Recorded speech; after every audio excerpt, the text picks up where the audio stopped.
नमस्कार साथियों, गौरव ज्ञान धारा में आपका स्वागत है।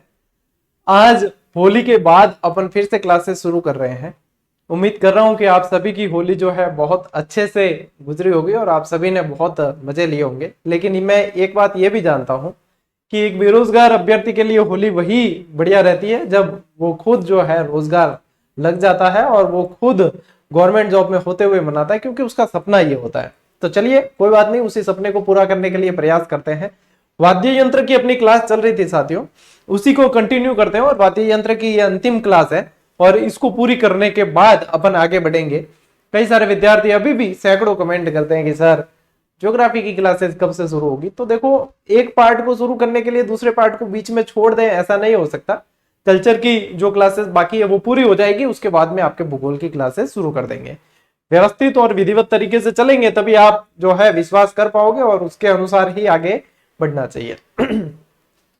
चलिए शुरू करते हैं आज की इस क्लास को। आज की इस क्लास में अंत में मैं आपको ट्रिक्स बताऊंगा, क्योंकि मैंने आप लोगों को कहा भी था कि वाद्य यंत्र की जो अंतिम क्लास होगी उसमें मैं आप लोगों को ट्रिक्स बताऊंगा कि कैसे वाद्य यंत्रों को आप याद रख सकते हैं। वैसे जिसको डायरेक्ट याद हो गए तो कोई बात नहीं, अच्छी बात है, और जिसे डायरेक्ट याद नहीं हुए हैं तो वो अंत में ट्रिक में बताऊंगा, शानदार तरीके से उस तरीके से आप याद कर सकते हैं। तो करें शुरू, चलिए शुरू करते हैं।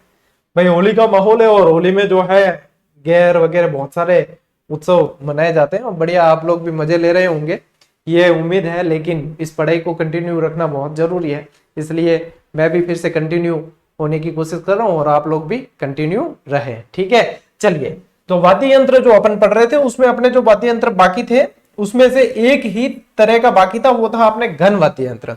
तो सिद्धिक बात आ है कि घन वाद्य यंत्र यानी कि घन आवाज आए, ठीक है, यानी कि घन की आवाज आएगी, यानी उसमें कहीं ना कहीं धातु होगी, ठीक है। ये घन वाद्य यंत्र की अपने क्या होगी, पहचान होगी। चलिए, ऐसे वाद्य यंत्र जो धातु के बने होते हैं, तो सबसे इंपॉर्टेंट बात क्या है कि इसमें ये कैसे होते हैं, धातु के बने होते हैं। सबसे इंपॉर्टेंट बात क्या है, ये कैसे होंगे, धातु के बने होंगे, कहीं ना कहीं धातु इसमें प्रयोग होगी। अब ये चीजें तो देखो डिटेल भी अपन पढ़ रहे हैं, लेकिन एग्जाम की दृष्टि से जो पूछा जाता है वो ये पूछा जाता है कि आप लोगों के कौन सा वाद्य यंत्र किस श्रेणी में जाएगा, तो अपन जो है उसको भी बहुत अच्छी तरीके से याद कर लेंगे। चलिए पढ़ते हैं एक एक चीज। तो देखो मंजीरे, अब मंजीरे ज्यादातर आपने भजन में देखा होगा, भजन कीर्तन के अंदर मंजीरे जो है दोनों हाथों से, और ये हमेशा जोड़ी में बजाया जाता है। मंजीरे की खासियत होती है जोड़ी से बजाया जाता है, मंजीरा कभी अकेला नहीं बजाया जाता, और भजन कीर्तन में जो मंजीरे इस तरीके से बजाए जाते हैं, ठीक है। तो और इसमें दोनों के बीच में एक रस्सी जुड़ी होती है। तो देखो मंजीरे किस किस के बने होते हैं, मंजीरा पीतल का हो सकता है, तांबे का हो सकता है, कांसे का हो सकता है, ठीक है। दो कटोरी नुमा आकार का वाद्य यंत्र होता है जिसके किनारे फैले हुए होते हैं, और कांवड़ जाति की औरतों द्वारा तेरह ताली नृत्य में मंजीरों का सर्वाधिक प्रयोग किया जाता है। और ये पूछे कि तेरह ताली नृत्य का प्रमुख वाद्य यंत्र कौन सा है, तो वो मंजीरे हैं, ठीक है। 13 मंजीरे होते हैं और ये सारा ही मैंने आप लोगों को बता रखा है। और तेरह ताली नृत्य यानी कांवड़ जाति का संबंध कौन से लोक देवता से है, रामदेव जी से। किससे है, रामदेव जी से संबंध है, ठीक है। चलिए, तो मंजीरों का सर्वाधिक उपयोग, और मंजीरा वाद्य यंत्र हमेशा जोड़े में बजाया जाता है, ये भी ध्यान रखना। और ये मंजीरे का ही चित्र यहाँ पे दे रखा है, ठीक है। आगे बात समझ में, चलिए आगे बढ़ते हैं। फिर आता है एक वाद्य यंत्र झांझा, ठीक है। तो झांझा, या इसे क्या कहते हैं, झांझ भी कहा जाता है। इसे क्या कह दिया जाता है, इसे झांझ भी कह दिया जाता है। तो देखो झांझ क्या होता है, सामान्यतः मंजीरे की तरह की आकृति होती है, परंतु मंजीरे से थोड़ा क्या होता है, बड़ा होता है। मंजीरे छोटे होते हैं, झांझ या झांझा ये जो है थोड़ा सा बड़ा होता है। इसका प्रयोग शेखावाटी क्षेत्र में कच्ची घोड़ी नृत्य, और ये कच्ची घोड़ी कैसा नृत्य है, व्यावसायिक नृत्य है। कैसा है, व्यावसायिक नृत्य है। कच्ची घोड़ी, भवाई, ये तेरह ताली, ये सारे के सारे व्यावसायिक नृत्य की श्रेणी में आते हैं। और ये जो है कच्ची घोड़ी, तो आप लोगों को बताइए, कच्ची घोड़ी यानी कि काठ की घोड़ी होती है और पुरुष ने धारण की हुई होती है, ठीक है। मेवाड़ के ग्रामीण क्षेत्रों में इसका वादन देशी बाजों के साथ में किया जाता है, जिसे क्या कहा जाता है, झांझ या झांझा कहा जाता है, ठीक है। चलिए आगे बढ़ते हैं। फिर आता है खड़ताल, और ये इसमें से एक प्रश्न बहुत बनता है, खड़ताल का जादूगर पूछा जाता है सदिक खां मंगणियार, यानी कि मांगणियार, लंगा, ये जो संगीत से जुड़ी हुई जातियां हैं ये इसका ज्यादा प्रयोग करती है, ठीक है। देखो इसे इकतारे के साथ बजाया जाता है, एक टावर मन कह दियो, इकतारो जब पढ़ायो, इकतारे में तार दो होते हैं, ये इसकी खासियत होती है। एक टावर कहते हो गुरु जी एक तार होता है, एक तारा नाम ही, नाम एक तारा है लेकिन तार दो होते हैं। चाहे तो आप कोई भी ऑथेंटिक बुक उठा के देख लो, हिंदी ग्रंथ अकादमी की पुस्तक देख लो, आप लोगों को जो है चीज समझ नहीं होगी। सिर्फ मतलब अपनी समझ ये कह रही है उसके लिए कमेंट नहीं करना है। यहाँ पे विश्व स्तरीय प्लेटफॉर्म है, यहाँ पे हम एक भी जानकारी ऐसी नहीं देना चाहेंगे जिससे हमारी हल्की लगे। सीधी बात तो ये है, कोई भी टीचर होगा तो वो खुद की हल्की नहीं लगाना चाहेगा। जिसके पास में ऐसा प्लेटफॉर्म हो जिसपे विद्यार्थी बहुत ज्यादा विश्वास करते हैं, प्रेम करते हैं, वो कभी भी नहीं चाहेगा कि अपन जो है गलत जानकारी दें। तो गलत जानकारी तो कतई नहीं दी जाएगी। हाँ, मानवीय भूल कभी हो जाए तो हम खुद जो है सुधार करवाते हैं कि हाँ भैया ये भूल हमसे हुई। इसीलिए आपको कहते हैं टेलीग्राम से जुड़ जाना, अपडेट रहना, हर चीज की अपडेट दी जाती है। अब 4 दिन की छुट्टी थी, 23, 24, 25, 26, तो कुछ विद्यार्थियों के कमेंट भी आए, सर क्लास नहीं आ रही, पता ही नहीं चला क्लास क्यों नहीं आ रही, क्लास क्यों नहीं आ रही। यदि आप टेलीग्राम से जुड़े रहो तो आप लोगों को वहां पे जो है चीज मिल जाती है कि यहाँ पे ये चीज चल रही है। ठीक है, यदि आप अपडेट खुद रहना चाहो तो ये अपडेट रह सकते हो, क्योंकि टेलीग्राम से नए भी जुड़े हो तो यूट्यूब कम्युनिटी टैब में ये चीज डाली थी कि ये अवकाश रहेगा। लेकिन आप खुद अपडेट नहीं रहना चाहो और मर्जी पड़े तब आप सोचो कि अब मैं चाहता हूं अब मुझे अपडेट मिले और सीधा कमेंट ही करो और कमेंट का रिप्लाई मिले, तो आप फिर इंतजार करते रहो, वहां पे रिप्लाई नहीं मिलता है ऐसी चीजों का जिसका जवाब हम ऑलरेडी दे चुके होते हैं। ठीक है, तो इसलिए थोड़ा सा आप लोग अपने लिए अपडेट रहें। चलिए खड़ताल पढ़ते हैं। एक तारे के साथ ज्यादा बजाया जाता है बाड़मेर जैसलमेर की मंगनियार जाति। ठीक है, मंगनियार, लंगा, ये सब इनमें ज्यादा प्रमुख वाद्य यंत्र है इनका। इन्हें खड़ताल का जादूगर कहा जाता है। किसे कहा जाता है? सिद्दीक खां मंगनियार। ठीक है, सिद्दीक आया है यहाँ पे, ये ऐसे भी लिखा मिलेगा, सिद्दीक खां मंगनियार को खड़ताल का जादूगर कहा जाता है। खड़ताल का राष्ट्रीय ख्याति प्राप्त लोक कलाकार है सिद्दीक खां मंगनियार। मोस्ट इंपोर्टेंट लगा देना। ठीक है, और ये जो आप देख पा रहे हो ये है खड़ताल। ठीक है, ये क्या है? ये खड़ताल है। चलिए स्क्रीनशॉट लीजिए।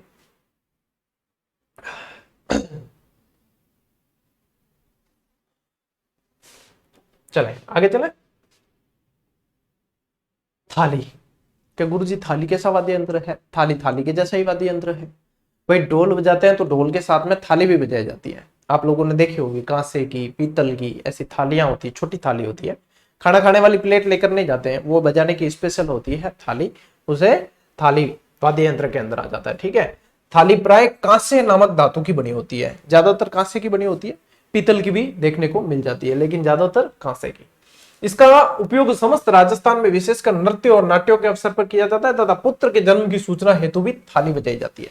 और ये मान्यता भी है कि बेटा जन्मेगा तो थाली बजाई जाएगी और बेटी जन्मती है तो सूपड़ा बजाया जाता है, ऐसे कहा जाता है।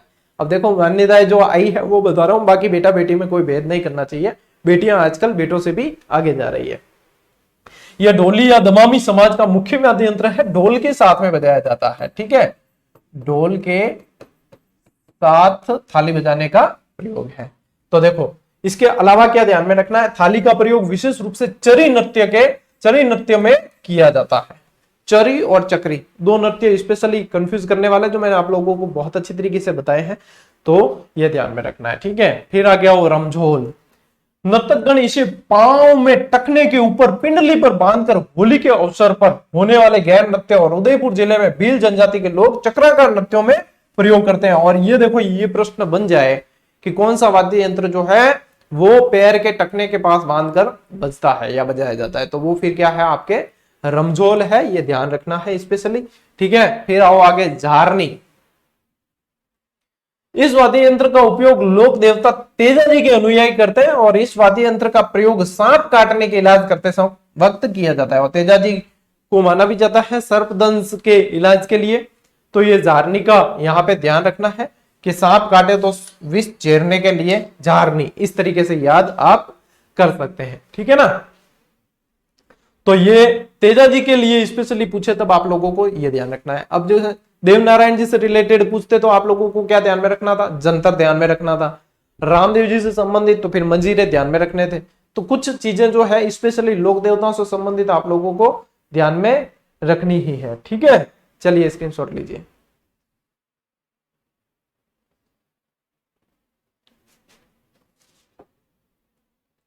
आओ आगे बढ़ते हैं। अब वाद्य यंत्र है साथियों आपके गुराली। ठीक है, ये वाद्य यंत्र बांस की खपच्ची से निर्मित होता है और इस वाद्य यंत्र गरासिया कालबेलिया जनजाति का प्रमुख ये वाद्य यंत्र है। क्या नाम है? गुरालियो। ठीक है, ये गुरालियो। अब देखो आगे बढ़ते हैं। कागरच या कागरेच चौवर ब्रूस की आकृति नुमा यह वाद्य यंत्र वागड़ या छप्पट के क्षेत्र में भील समुदाय द्वारा अपने देवताओं की स्तुति और भजनों में धार्मिक आयोजन में प्रचलित है। अब देखो मैं इसलिए थोड़ा सा यहाँ पे स्पीड से ले जा रहा हूं आप लोगों को, क्योंकि ये डिटेल नहीं पूछी जाती आप लोगों को। इसमें स्पेशली जो है श्रेणी पूछी जाती है वाद्य यंत्र की, जहां पे डिटेल में जहां जोर देना है वहां मैं बता रहा हूं आप लोगों को कि हाँ ये वाद्य यंत्र इन देवताओं से संबंधित है, वहां पे वो जोर देना है, तो वो मैं आप लोगों को साथ साथ बता ही रहा हूं। ठीक है, फिर आओ हाकल। हाकल जो है किस शब्द से बना है? साकल शब्द से बना है। किससे? साकल। जंजीर नहीं होती क्या, उस तरह की। तो साकल शब्द का स्थानीय नाम है ये। और इस वाद्य यंत्र का प्रयोग आदिवासियों के धर्मगुरु भोपाल लोगों द्वारा उनके देवी देवताओं को प्रसन्न करने तथा उपासना के समय किया जाता है। लोहे की जंजीर जैसा होता है वही होती है हाकल या साकल कह सकते हो। ठीक है ना, ये भी धातु की बनी होती है। लीजिए स्क्रीनशॉट।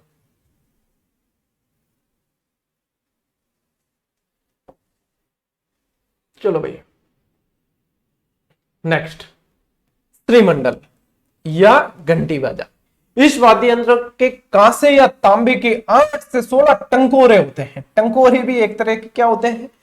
घंटी ही होती है, ये कह सकते हो आप, टंकोरे कह दिया जाता है जिन्हें। ठीक है, ये लगे हुए होते हैं।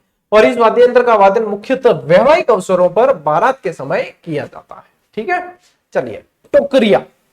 यह वाद्य यंत्र क्या होता है? यह वाद्य यंत्र वीर घंटा नामक वाद्य यंत्र का ही छोटा रूप है। अभी वीर घंटा भी पढ़ेंगे अपन, ये अगला है। ठीक है, छोटा रूप है। इसका प्रयोग घरों या मंदिरों में पूजा पाठ के समय किया जाता है। टोकरिया या टंकोरिया भी कह देते हैं इसको। क्या कहते हैं? घंटी नहीं बजाई जाती कि छोटी, वो टंकोरिया। ठीक है, फिर आता है वीर घंटा। इस वाद्य यंत्र का प्रयोग प्राय मंदिरों में पुजारी एक हाथ में आरती की थाली घुमाता है और दूसरे हाथ में वीर घंटा का प्रयोग करता है। इस वाद्य यंत्र की बनावट घड़ियाल जैसी होती है। और एक होता है घंटा। ये क्या होता है? यह वाद्य यंत्र एक उल्टे गमले जैसा होता है, सामान्यतः पीतल जस्ता तांबे का बना होता है और प्राचीन काल में सेना के हाथियों के गले या पीठ पर लटकाया जाता, बड़ा घंटा लटकाया जाता था। और बाकी ये वीर घंटा जो है ये पुजारी, मतलब घंटी से टोकरिया या टंकोरिया पड़ा है ना, उससे बड़ा रूप होता है। घंटी होती है छोटी और मंदिरों में होते हैं तो बड़ा होता है वो। ठीक है, चलिए ले लीजिए स्क्रीनशॉट।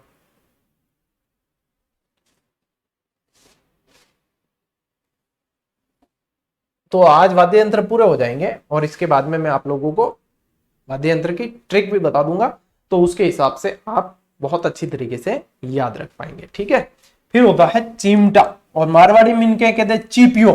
ठीक है, जो खींचिए वगैरह सेके जाते हैं, अंगारे चूल्हे में से निकालने वगैरह उसके काम आता है, वही होता है चिमटा। जो आप समझ रहे हो वही है, यहाँ पे दे भी रखा है।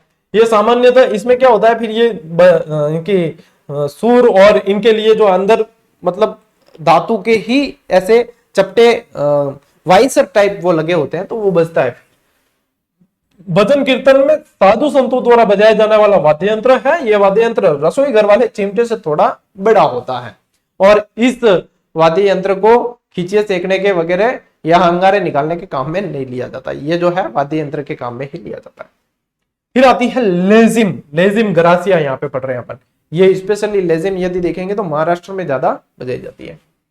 इस वाद्य यंत्र को गरासिया जनजाति के लोग बजाते हैं। और फिर आएगा लास्ट में डांडिया। ये वाद्य यंत्र करीब 1.5 फुट लंबी लकड़ियों से बने होते हैं। इसका प्रयोग सामान्यतः राजस्थान में लोक नृत्य घूमर, गीदड़, गैर और गुजरात के गरबा नृत्य में किया जाता है। डांडिया के बारे में तो मैं आपको क्या ही बताऊं, ये तो सभी को पता है। नवरात्रि में डांडिया खेला जाता है। अब ये धातु ऊपर चढ़ जाती है और डांडियों की खनखनाहट अलग ही आती है, और जिससे सुर स्वर वगैरह मतलब थोड़ा सा लयबद्ध हो जाए, कुछ संगीतमय माहौल हो जाए, तो वो वाद्य यंत्र की श्रेणी में आ जाता है। चलिए स्क्रीनशॉट ले लीजिए भाई।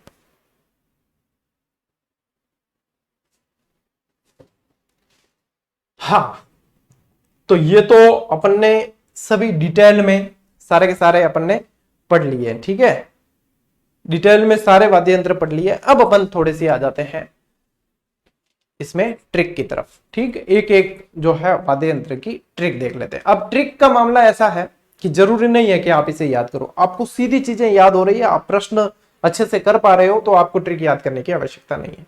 जो कंफ्यूज हो रहे हैं, जिन्हें लगता है कि हमसे नहीं हो पाएगा, हम तो कंफ्यूज हो रहे हैं, हमारे मिक्स हो रहे हैं, प्रश्न गलत हो रहे हैं, फिर आप ट्रिक को याद कर लीजिएगा। ठीक है, तो देखो ट्रिक कैसी है। ट्रिक सहूलियत के हिसाब से, जबरदस्ती नहीं है। ये घन वाद्य यंत्र की ट्रिक है, जो अभी अपन ने पढ़े हैं घन वाद्य यंत्र, उन्हीं की ट्रिक है। ठीक है, श्री राम जी का जिक्र होगा इसके अंदर और आप इस तरीके से याद कर लोगे। क्या है? घुंघराले बाल वाले श्री राम खड़े, थाली लाओ, ले डंडी घंटी बजाओ, आओ भाई मंजीरे बजाओ। ठीक है, बिल्कुल ही आसान। क्या? हाँ भाई, श्री राम जी है, घुंघराले बाल वाले। क्या कहा? घुंघराले बाल वाले श्री राम खड़े, थाली लाओ, ले डंडी घंटी बजाओ, आओ भाई मंजीरे लाओ। तो देखो, सबसे पहले घुंघराले, तो यहां से यहां पे ले लेना आप घुरालियों। ठीक है, फिर आओ यहां श्री और राम। ठीक है, तो यहां से देखो श्री और राम, तो श्री मंडल श्री से और राम रमझोड़, राम से रमझोड़। खड़े, फिर क्या आया? खड़े। मैं जहां जहां टिक लगा रहा हूं वहीं से ट्रिक निकल रही है। ठीक है, आप लोग इसको व्यवस्थित लिख लेना। खड़े, तो खड़े में आप लोगों को क्या लेना है? खड़ताल। फिर क्या कहा? थाली लाओ। क्या? थाली। ले डंडी, यानी कि 1 और 2। ठीक है, तो ले यानी लेजिम, डंडी यानी डांडिया। ठीक है, घंटी बजाओ। अब घंटी, टंकोरियो, वीर घंटा, ये सब इसके अंदर आ गए। ठीक है, घंटा घंटी सारे के सारे। आओ भाई मंजीरे बजाओ, आओ भाई मंजीरे बजाओ। तो देखो, कंफ्यूजन नाम की कोई चीज रहेगी नहीं। मैंने यहां पे नहीं लिखा है, टिक लगाए हैं, ताकि आप लोग वहां से समझ जाओगे, अच्छा यहां से ये बन रहा है, यहां से ये बन रहा है। अपने को समझना है। अपन अब मतलब मारवाड़ी में क्या, छोटा टाबर तो रिया कौन, क्या हाँ एक एक चीज व्यवस्थित ही। मैं आपको तरीका बता सकता हूं पढ़ने का, पढ़ना आप लोगों को पड़ेगा, सिलेक्शन आप लोगों को लेना पड़ेगा। हाँ, तरीका मैं बता देता हूं, ये तरीका इस तरीके से है। ठीक है, थोड़ा सा मैच्योर आप लोगों को होना पड़ेगा। ऐसे नहीं गुरु जी आप लिखो यहाँ, ये बात नहीं होनी चाहिए आप, क्योंकि आप मैच्योर बन चुके हो और जॉब उसी को मिलेगी जो मैच्योर बन चुका है। जो मैच्योर नहीं बना है उन्हें बार बार मेहनत करनी पड़ेगी, मिलेगी उन्हें भी, लेकिन जब वो मैच्योर बन जाएंगे। ठीक है, तो लीजिए स्क्रीनशॉट। अब आओ भाई तत्वादी यंत्र। तत्वादी यंत्र की बड़ी मतलब संगीतमय ही ट्रिक है इसकी। क्या ट्रिक है? अपंग बपंग जंतर दू, रोवे रावण तंदूरू। लयबद्ध तरीके से ही याद करनी है। क्या है? अपंग बपंग जंतर दू, रोवे रावण तंदूरू। इकचिक करे जो सासू, समझ गई गई कामसू। इकचिक करे जो सासू, क्या? इकचिक करे जो सासू, समझ गई तो कामसू। यूं याद रख दे कि अपंग बपंग जंतर दू, रोवे रावण तंदूरू। इकचिक करे जो सासू, समझ गई तो कामसू। अब कोई सासू काम से नहीं जाएगी, लेकिन अपने ट्रिक जो है काम से याद हो जाएगी। तो देखो, अपंग बपंग जंतर और दू। ठीक है, तो अपंग वाद्य यंत्र, बपंग वाद्य यंत्र, जंतर और दू से दुकाका। ठीक है, फिर क्या है? रोवे रावण तंदूरू, तो रोवे से लेना है रवाज, रव रव। ठीक है, रावण यानी रावणत्ता, तंदूरू यानी तंदूरा, वैणो वगैरह जो अपन ने पढ़ा है आगे। ठीक है, चौतारा वगैरह सब। फिर क्या आया? इक चिक करे जो सासू। तो देखो, इक यानी इकतारा, चिक यानी चिकारा, सासू यानी सारंगी और सुरिंदा। सासू, सारंगी और सुरिंदा। ठीक है, ये सासू, इक चिक, यहां से निकल गई ट्रिक। फिर देखो, गई कामसू, समझ गई तू कामसू। तो यहां पे सिर्फ ये काम में लेना है, काम और सू। तो काम से तो कमाईचा और सू से सुरमंडल। ये हो गए आपके तत्वादी यंत्र के ट्रिक।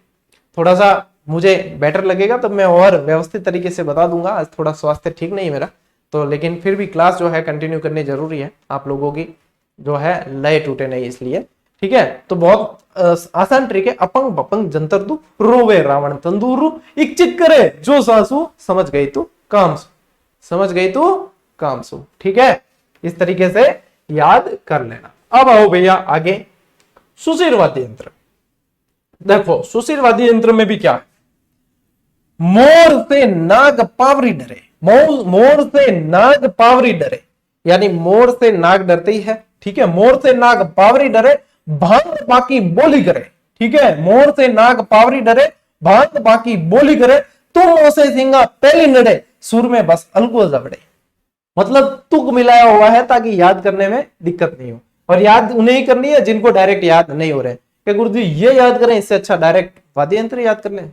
तो सोने में सुहागा डायरेक्ट याद हो रहे हैं तो दिक्कत ही क्या है, डायरेक्ट याद नहीं हो रहे हैं तब ये करने हैं। ठीक है, क्या है, मोर से नाग पावरी डरे, भांग बाकी बोली करे, तुम से सिंगा पहली नड़े, सुर में बस अलगोजा बढ़े।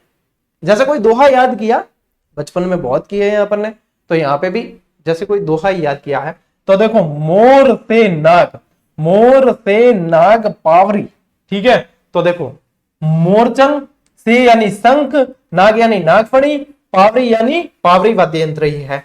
फिर क्या है, भांग बाकी बोली करे, यानी भांग यानी बुंगल, बाकी यानी बाकिया, बोली यानी बोली भी वाद्य यंत्र है। ठीक है, और करे यानी करना, करे यानी करना वाद्य यंत्र।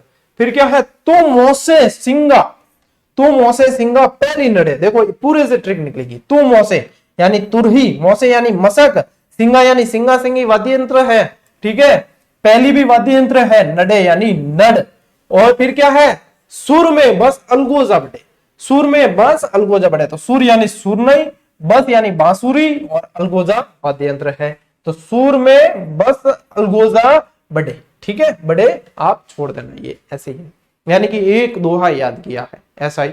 और आपको इतने वाद्य यंत्र जो है सीधे याद हो गए। है क्या, सुशील वाद्य यंत्र क्या होते हैं, फूंक से बजते हैं, ये सारे के सारे फूंक से बजने वाले हैं, तो डायरेक्ट याद होती है, वहां पे तो चिंता है ही नहीं। जिनको डायरेक्ट याद नहीं होती, ट्रिक उनके लिए है। स्क्रीनशॉट ले लो भाई। हाँ, अब आते हैं अवनद्ध वाद्य। अवनद्ध क्या होता है, चमड़ा मड़ा होता है जिसके ऊपर। ठीक है, चमड़ा मड़ा होता है तो मार पड़ती है तब बजते हैं। ठीक है, यहाँ पे ड ढ वाले ज्यादा आएंगे। तो देखो, मार ढोल डेरू तासा, देख नट देखे नटों का तमाशा, नौबत घेरने की आई, खंजरी बड़ी चंगी बजाई।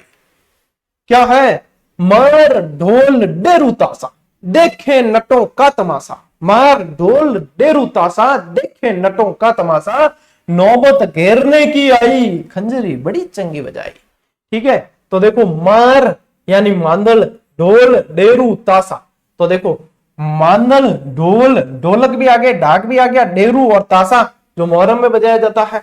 देखे नटों का तमाशा, यानी कि नटों की मांदल एक पढ़ाई थी आप लोगों को, स्पेशल याद होगी, नटों की मांदल पढ़ाई थी। ठीक है, और तमाशे वगैरह में वाद्य यंत्र बजाए ही जाते हैं, ये डमरू तमाशा और ये डमरू वगैरह जो है तमाशे में बजाए जाते हैं।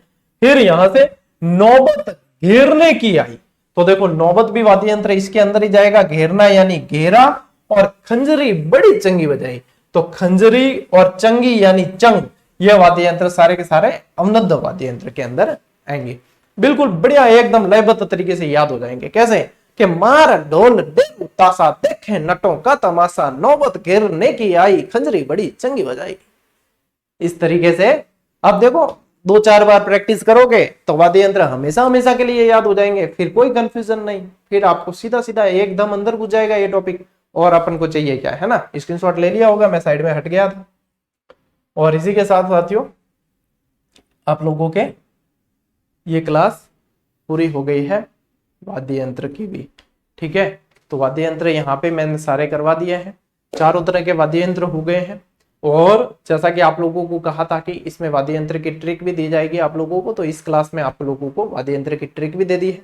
तो बढ़िया तरीके से आप पढ़ते रहना और आगे बढ़ते रहना। अपन मिलेंगे साथियों अगली क्लास में, अगले वीडियो में। तब तक के लिए राम राम, जय हिंद।